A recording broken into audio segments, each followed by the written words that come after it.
Umanong tumatanggap ng investment. Nagpapatrol, Dayan Rivera. Sa bisa ng closure order na pirmado ni San Fernando City, La Union Mayor Pablo Ortega, sinugod ng PNP at kinatawan ng Permits and Licensing Office ang tanggapan ng Click Mart Shopping Club Corporation sa Barangay 3. Kinansela ang business permit at isinara ang kumpanya. Sa advisory kasi na inilabas ng Securities and Exchange Commission o SEC, wholesale at retail operation ang rehistradong nature of business ng kumpanya, pero palihim raw silang tumatanggap ng investment. Pangako ay 33% interes sa loob ng 21 araw. Parang yung ginagawa nila, hindi naman na yata yung as general merchandise kasi marami na yatang nag-invest dito. Umangal ang ilang miyembro ng kumpanya sa kautusan. Ganun po ka talaga proseso? Agad po mag-ano? Sana may sulat ko muna. At least, kasi may notice po muna sana kayo. So daanan po natin sa tamang proseso at legal para sa ganun maganda po yung smooth. Hindi yung ganito parang harassment.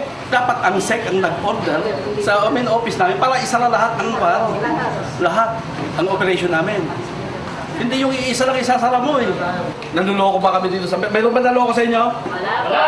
Oh. Nang ikakandado na ang pinto ng kumpanya, muling nagkairingan. Depensa ng mga empleyado, membership fee ang kanilang kinukolekta at hindi investment. May sarili kaming website, doon sila magre-register. And pag mag-register, may kasamang points syempre. Pagka lumakay na po, magkakaroon ka po ng income kasi po, hinahatian ka po ng aming company po. Maraming natulungan. Sa totoo lang may nakakauha na ng poliglig. Aabot sa 1,000 ang miyembro ng kumpanya. Problemado ngayon ang ilan dahil baka hindi na nila makuha ang sunod na payout. Ang invest ko lang nung una 1,500 lang. So naging 2,000 yun. And then second time naging nag-ano na naman ako ng 3. So payout ko sana bukas, pang 3 weeks na yung bukas. Eh ngayon ganito na, paano namin makukuha yung investment namin? Ibigay nila yung mga pera namin kasi pinaghirapan namin yun. Kung sasarado nyo ito, maraming maapektuhan. Nakawawang mga tao. Paano ganun gagawin natin proseso? So pag-usapan na lang natin ng maayos. Aapila ang mga miyembro sa tanggapan ng alkalde.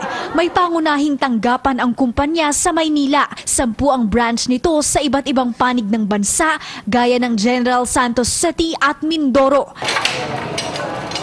Dayan Rivera, ABS-CBN News. Hirap na sa pagkuha